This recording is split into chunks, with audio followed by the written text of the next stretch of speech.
कर्नाटक होगा। जैसे हिमाचल के लोगों ने जिम्मेदारी दिखाई है, उसे आपको भी दिखाना है। तैयार है? आप यहाँ बैठे हैं, लेकिन जो सरकार है वो हिली हुई है। यहाँ बैठने से आपकी सरकार, आज रात में मुख्यमंत्री जी को नींद नहीं आएगी। सच बताऊं आपको, सच बता रहा हूं। जैसे हिमाचल के लोगों ने कहा जय राम जी, क्या बोला? वहां के मुख्यमंत्री कौन है? जो थे जयराम ठाकुर। हिमाचल के कर्मचारियों ने कहा जय राम जी। कहीं आप भी तो नहीं कहने वाले हैं, कहीं आप भी तो नहीं कहने वाले हैं। और मैं आपको बताना चाहता हूं, हिमाचल के साथियों ने, वहां के कर्मचारियों ने अभूतपूर्व एकता दिखाई। वहां के मुख्यमंत्री भूतपूर्व हो गए। क्या हो गए? अभूतपूर्व एकता में मुख्यमंत्री भूतपूर्व हो गए। कर्नाटक के मुख्यमंत्री जी, आप तो नहीं चाह रहे हैं ऐसा, आप तो नहीं चाह रहे हैं। अगर आप नहीं चाह रहे हैं, ये जो जमात मांग रही है, हम राजगद्दी नहीं मांग रहे, हम बी शांताराम जी मुख्यमंत्री की सीट नहीं मांग रहे, अरे बुढ़ापे की लाठी, पुरानी पेंशन मांग रहे हैं, दे दो। और अगर नहीं दोगे, जो पुरानी पेंशन बहाल नहीं करेगा वो बाहर हो जाएगा। बात समझ में आ रही है? ये पुलिस के लोग बैठे हुए हैं, मैं इनके लिए भी कहना चाहता हूं। हमारे उत्तर प्रदेश में एक नारा चलता है, ये अंदर की बात है, पुलिस हमारे साथ है। ये अंदर की बात है, जानते हैं ये भी एनटीएस वाले, ये भी अंदर अंदर चाह रहे कि मामला आगे।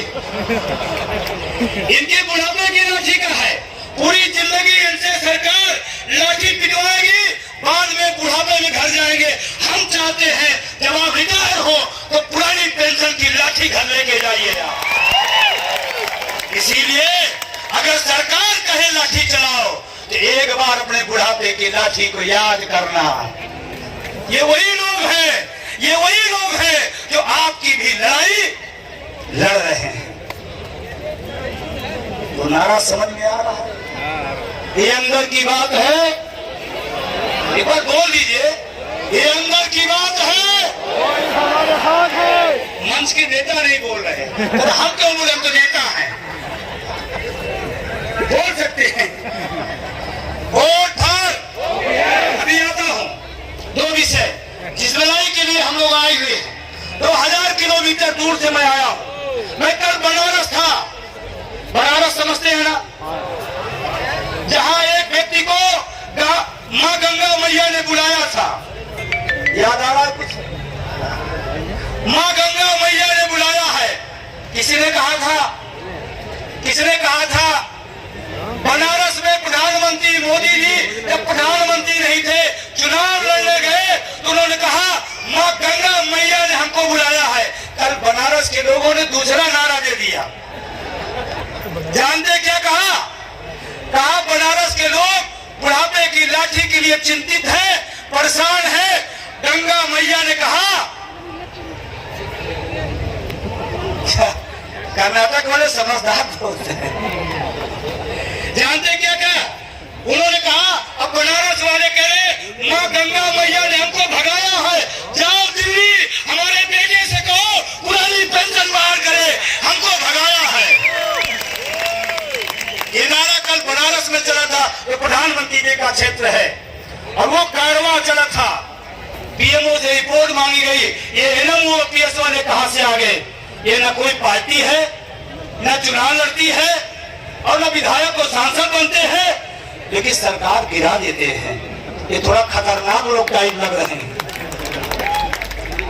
और हिमाचल में जयराम ठाकुर ने कहा था, अरे आप पेंशन मांग रहे हो, आप नौकरी छोड़ो, चुनाव लड़ो और पेंशन ले लो। हमारे प्रदीप ठाकुर वहां की टीम ने कहा, हम बिना चुनाव लड़े भी पुरानी पेंशन ले सकते हैं। और हमने वहां लिया। अब हमको नहीं बोलना पड़ रहा, मुख्यमंत्री शपथ नहीं लिया, उसके पहले शपथ के पहले कहा पहली कैबिनेट में पुरानी पेंशन बहाल होगी। पहली कैबिनेट में। लेकिन ये सब ऐसे नहीं आज हो गया। आज राहुल गांधी बोल रहे हैं, तमाम विपक्ष के लोग बोल रहे हैं, पहले ये भी नहीं बोलते थे। सही है कि नहीं सही है? ये आपका संघर्ष है, एनएमओपीएस का संघर्ष है, पी शांताराम उनकी टीम का संघर्ष है। आज हर व्यक्ति मजबूर हो गया है बोलने के लिए। लेकिन जिस विषय की बात कर रहा हूं, पेंशन हमारे पास चंद कागज का टुकड़ा है क्या? कुछ रुपए का थैला है क्या? नो, हमारी पुरानी पेंशन हमारा सम्मान और हमारा सम्मान है। हमारी पुरानी पेंशन हम इसलिए नहीं लड़ रहे कि कुछ हजार रुपए मिल जाएंगे। ये हमारी संवैधानिक राइट है, हमारा अधिकार है, जिसकी लड़ाई हम लड़ रहे हैं। बाबा साहब भीमराव अम्बेडकर ने इसको दे के गए हैं कि कर्मचारियों का हक है पुरानी पेंशन। और आप हमसे कह रहे हो नहीं, ये नहीं हो सकता। हम आपसे कहने आए हैं, हम कहने आए हैं, पेंशन कोई खैरात नहीं है, कोई भीख नहीं है, ये हमारा हक है। और अगर हमारा हक कोई छीना है तो हम उसको छीनना जानते हैं। और आपको ज्यादा लंबी बात नहीं करूंगा, मैं थोड़ा सा पुरानी पेंशन की हैसियत बताऊं क्या है। आप मेरे साथ साथ दीजिएगा। हमारे बूढ़े माँ बाप की दवाई है पुरानी पेंशन। हमारे बूढ़े माँ बाप की दवाई है, हमारे बूढ़े माँ बाप की दवाई है, हमारे बच्चों की पढ़ाई है, हमारे बच्चों की पढ़ाई है, हमारे बहन की राखी बंधवाई है। ये है पेंशन, इसकी लड़ाई लड़ रहे हैं। ये चंद रुपए का सवाल नहीं है। और इसीलिए कहता हूं इस लड़ाई को जीतना जरूरी है। कारण क्या है? तमाम लोग इसमें पेंशन के लोग होंगे जो पेंशन पाते होंगे, हमारे आपके बीच में है। उनकी बहू रोज फोन करके पूछती है बाबूजी दवा लिया कि नहीं लिया। वो बाबूजी को नहीं पूछती, वो जो हर महीने पेंशन आती है उसके लिए वो ध्यान रखती है। ये है हमारी पुरानी पेंशन।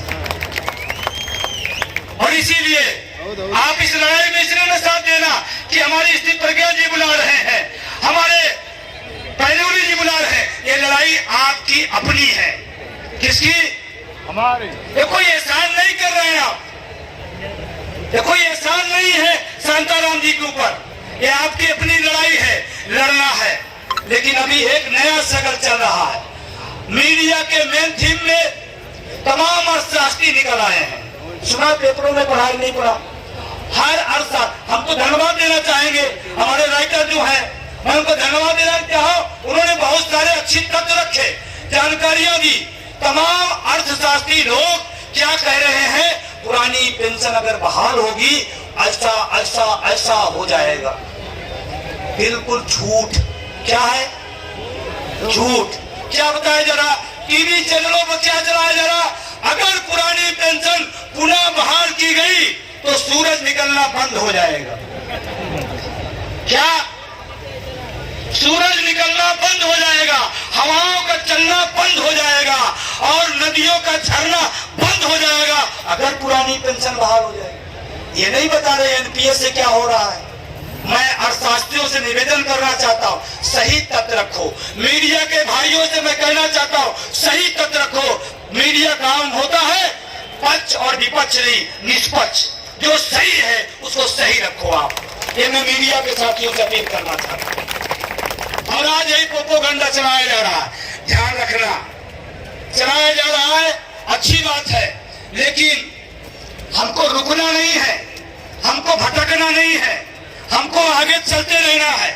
और आपको मैं एक चीज बताने वाला हूं, 2024 के पहले पहले पुरानी पेंशन 110% इस हिंदुस्तान में लागू होके रहेगी। कितना? उसका मंत्र बता दूं क्या? बता दूं क्या? कैसे लागू होगी? रहने दूं? बताओ कि रहने दूं? बताओ। निश्चित बता रहा हूं, जब 5 राज्य नहीं लागू हुआ तो लोगों का विश्वास नहीं था, लेकिन आज मैं आपको एक बड़ी बात कह के जा रहा हूं, 2024 के पहले पूरे हिंदुस्तान में 110% पुरानी पेंशन बहाल होगी। लेकिन कर्नाटक वाले 34 तक का इंतजार न करो, उसके पहले आर पार करो। आपका चुनाव कब है? कब है? बोलो। उसी चुनाव में हमें क्या चलाना है? वोट करो। हम किसी के विरोध और समर्थन में नहीं है, हम किसी पार्टी के विरोध समर्थन है, हम पुरानी पेंशन के समर्थन में है। आप तय करो, आप विरोध में हो या समर्थन में हो, ये आप तय करो। हम तो अपने समर्थन में खड़े हैं, सही है। हम किसके समर्थन में हैं? ओपीएस के। अब कौन विरोध करेगा, कौन समर्थन करेगा, ये आप तय करो। लेकिन ध्यान रखना, 5 राज्यों का घाव बहुत गंभीर है, इस घाव को भी समझिएगा। और अगर वो समझ में आ जाए तो मुख्यमंत्री जी इसको बहाल कर दीजिएगा, नहीं आगे की रणनीति मैं बता रहा हूं। अभी जैसे हिमाचल का परिणाम उल्टा हुआ, केंद्र सरकार को रात में नींद नहीं आ रही। अरे इतना पित्ती समझते ना, समझते हैं? पित्ती सा कर्मचारी होता हमको चुनौती देगा। अरे हम छोटे से जरूर हैं, हमारी तो कहावत है, देखने में छोटे लगे और घाव करे गंभीर। एक कर्मचारी छोटा सा जरूर है, लेकिन पलटने की भाषा जानता है। एक कलम का सिपाही है, अगर चला देगा ईवीएम भी आपकी लाख हो जाएगी, ये इसके पास ताकत है। और वही काम करना है। क्या करना है? एक बार सारा पार्टी, सारा नेता, विचारधारा भूल जाना। एक बार याद रखना, हम सिर्फ कर्मचारी हैं। क्या है? सिर्फ कर्मचारी। अगर आप एक बार कर्मचारी बन गए, हिमाचल के साथियों ने जब वहां विधायक गया, कहा मुझे दे दो, हमारे रिश्ते हैं, हमारी पुरानी पार्टी के हो, उसने कहा नहीं, मेरे पेट का सवाल है, तो मेरे पेट पर लात मारेगा, हम उसके पेट पर तालियां टुटुर पुटुर नहीं बजाया। जब बजाइए तो जम के बजाइए, नहीं तो ना बजाइए, क्योंकि पिछले 10 साल पहले एक टुटुर पुटुर होता रहा, इसीलिए मुद्दा नहीं बन पाया। आपने जम के बजाया, ये आज राष्ट्रीय मुद्दा बन गया। बना कि नहीं बना? जो कभी मुंह नहीं खोलते थे, आज चिल्ला रहे हैं। माननीय मंत्री साहब चिल्ला रहे हैं, सड़क से सदन तक आपका विषय चल रहा है। और इसीलिए मैं आपसे कहने आया हूं कि वोट फॉर ओपीएस का इस्तेमाल करना है। जो हमारी बात करेगा, हम उसकी बात करेंगे। गलत है क्या? जो हमारी बात करेगा, हम उसकी बात करेंगे। क्यों? ये मेरे जीवन से जीवन मरण का प्रश्न है। ये महिलाएं आई हुई हैं, ये किस लिए आई हुई है? अपना घर, परिवार, बच्चे छोड़ करके यहाँ क्यों बैठी हुई हैं? और अभी मैं आपको बधाई देना चाहता हूँ, पूरी टीम को बधाई देना चाहता हूँ। पेंशन संकल्प यात्रा जो आपने निकाला, 21 जिलों में जो आपने दौरा किया, यात्रा निकाला, उस यात्रा को पूरे देश के लोगों ने सैल्यूट किया है, आपको समर्थन दिया है कि बहुत शानदार कार्यक्रम हुआ है। आने वाले समय में 2024 का जो मंत्र है, हमारी राष्ट्रीय टीम बैठ कर तय करेगी आगे के कार्यक्रम कैसे करने हैं, क्या करने हैं। उसमें एक बड़ा कार्यक्रम हम लोग दिल्ली भी करेंगे। क्या दिल्ली भी चलेंगे आप लोग? आधे लोग चलेंगे, आधे लोग नहीं चलेंगे। दिल्ली भी चलेंगे। अगर यहाँ मामला नहीं निपटा तो फिर कहाँ जाएंगे? दिल्ली, जहाँ हिंदुस्तान के बादशाह बैठते हैं। बादशाह दिल्ली में है। अगर यहाँ सुनवाई नहीं होगी तो हम लोग कहाँ चलेंगे? वहां चलेंगे। और वहां अगर हम लोग पहुंचे तो मैं आपको बताना चाहता हूं, बहुत ध्यान से सुनिएगा। 24 के पहले के एक सीन दिखाना चाहता हूं, क्या होगा। अभी 5 राज्य हुए हैं, आने वाले समय में 5 राज NMOPS और कराने जा रहा है। बिहार से बात हो गई है, बिहार सरकार बोलो भाई, कह रही डेट बताओ, डेट। महासचिव जी, पटना चलना है। मुख्यमंत्री जी के यहाँ से 2 बार बात हो गई है। आपका बिहार और कर्नाटका सद्बुद्धि आगे मुख्यमंत्री तो कर्नाटका, तेलंगाना, आंध्रा, तमिलनाडु और तमाम ऐसे राज्य हैं जो लाइन पे हैं। वो आने वाले समय में 24 के पहले ये तमाम राज्यों में पुरानी पेंशन बहाल होगी। फिर क्या होगा? 5 जो मिला के 10 राज्य हो जाएंगे। क्या हो जाएंगे? और जब 10 राज्य हो जाएंगे तो हमारे प्रधानमंत्री जी रात 8 बजे भाइयों और बहनों, समझ रहे हैं ना? समझ रहे हैं? रात 8 बजे भाइयों और बहनों, मित्रों, हमने समझा, हम तो कह रहे हैं उनके 2 ही है, 2 मित्र हैं। समझ रहे हैं क्या? शांताराम जी, बहुत आपने ट्रेन कर दिया भाई, लेकिन हम समझ गए, मित्रों कहते मान समझ गए। तो रात 8 बजे प्रधानमंत्री जी आएंगे। 24 के पहले अगर आप अपनी एकता बनाए रखे, 5 राज्यों में और होगा तो रात 8 बजे प्रधानमंत्री। भाइयों और बहनों, मित्रों, मुझे पता चला है देश के 80 लाख कर्मचारियों की पुरानी पेंशन छीन ली गई है और ये काम नेहरू ने किया है। भले अटल जी किए हों, किए भले अटल जी है, बताना नेहरू को ही है। सही है? और मेरे रहते हुए हमारे देश का कर्मचारी दुखी हो, ये हो नहीं सकता। हमारी महिलाएं जो नौकरी करती हैं, हमारे जो बहन बेटियां नौकरी करती हैं, मैं उनके दर्द को जानता हूं। कोरोना के समय में जब कोई नहीं खड़ा था तो हमारा शिक्षक कर्मचारी कोरोना में खड़ा होकर के इस देश को बचाने का काम किया है। और इसीलिए जैसे हम किसानों को नहीं समझा पाए, शायद हमारी तपस्या में कुछ कमी रह गई। ऐसे ही हमने समझाने का बहुत प्रयास किया, लेकिन NMOPS वाले लोग, 80 लाख लोग, ये कर्मचारी हमारी बात को हम समझा नहीं पाए। शायद हमारी तपस्या में कुछ कमी थी। इसीलिए किसान बिल की तरह NPS व्यवस्था हम वापस करते हैं और पुरानी पेंशन लागू करते हैं। ऐसा हो सकता है, लेकिन ये कब होगा? जब संघर्ष हमारा जारी रहेगा, जब हमारी एकता बनी रहेगी, जब हम लोग इस झंडे के तले खड़े रहेंगे, तो ये हमारे साथ आने वाले समय में होगा। आपको विश्वास है या नहीं है? एक बार मुट्ठी बंद करके बताइए, विश्वास है या नहीं है? विश्वास है? OPS बहाल होगी? बहाल होगी। अगर ये विश्वास बना रहा, और मुझे खुशी है NMOPS ने वो काम करके दिखाया।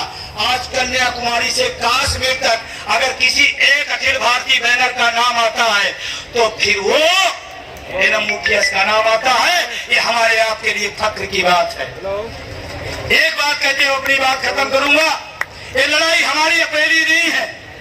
अर्धसैनिक बलों को भी पुरानी पेंशन से वंचित कर दिया गया है। अर्धसैनिक बल समझते हैं? पैरामिलिट्री जानते हैं? घर के बाहर और बॉर्डर पर, घर के अंदर और बाहर दोनों लड़ाई लड़ती है, उनको भी पुरानी पेंशन नहीं दी जाती। क्या ये अन्याय नहीं है? अन्याय है। जो देश की रक्षा करता है उसको हम सामाजिक सुरक्षा क्यों नहीं दे पा रहे हैं? ये सवाल उठाना चाहता हूँ इस मंच से। मेरे पास रोज 10 फोन आते हैं, सर कश्मीर के बॉर्डर से बोल रहा हूँ, आप विजय बंधु बोल रहे हैं? हाँ बोल रहा हूँ। सर थैंक यू, आपको, आपकी टीम को हम लोग गोलियां चला सकते हैं लेकिन जुबान नहीं चला सकते। NMOPS को थैंक बोलते हैं कि एक NMOPS है जो हमारी आवाज उठाता है, और हम सबको विश्वास है कि आप सबकी लड़ाई से हमको भी पुरानी पेंशन क्या मिलनी चाहिए कि नहीं मिलनी चाहिए? इस देश के नेताओं को अगर पेंशन मिलती है तो अर्धसैनिक बलों को क्यों नहीं? और ये जिम्मेदारी कौन लेगा? वो बोल नहीं सकते, लेकिन हमको आपको उनके लिए भी लड़ना पड़ेगा। लड़ेंगे या नहीं लड़ेंगे? लड़ेंगे या नहीं लड़ेंगे? लड़ेंगे, जोर से बोलिए, लड़ेंगे। इनकलाब जिंदाबाद, इनकलाब। जिंदाबाद। एक बात बच के अपनी बात खत्म करूंगा। अभी जो बार बार पेंशन को भीख भी कहा जा रहा, इस देश का माननीय आना जाना खाना आवास ड्राइवर गाड़ी सब फ्री पड़ता है। हमारे टैक्स के पैसे से आप सब फ्री लेते हो। सेम सेम हमारे टैक्स के पैसे से आप सब फ्री लेते हो, और जो हमारी सामाजिक सुरक्षा उसको रेवड़ी बता रहे हो। सामाजिक सुरक्षा रेवड़ी होती है। हम अपनी तनख्वाह से अपने माँ बाप पर दवाएं लाते हैं, क्या वो रेवड़ी है? वो हमारी जिम्मेदारी है, वो हमारी जिम्मेदारी है। बूढ़ी माँ को हम चश्मा ला के देते हैं, क्या हमारी तनख्वाह की वो रेवड़ी है? नहीं, वो हमारी जिम्मेदारी है। इसी तरह सरकार की भी जिम्मेदारी है कि वो उन सबको सामाजिक सुरक्षा दे। इसीलिए मैं आप सबसे लास्ट में अपनी बात कहते हुए, क्योंकि हमें निकलना भी है, जाना भी है, कुछ मजबूरी है, मन तो नहीं कर रहा जाने का, क्योंकि आपने इतना प्यार, इतना बढ़िया जो समुद्र, एक बार झंडा एक बार लहरा दे, पूरा हिंदुस्तान देख ले कि फ्रीडम पार्क में क्या हो रहा है। ये झंडा आप लगातार दिखाइए।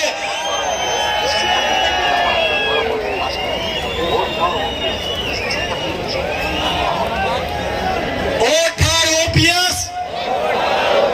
अगली लाइन आप बोलेंगे, vote for OPS. Vote for बोलो, वोट फॉर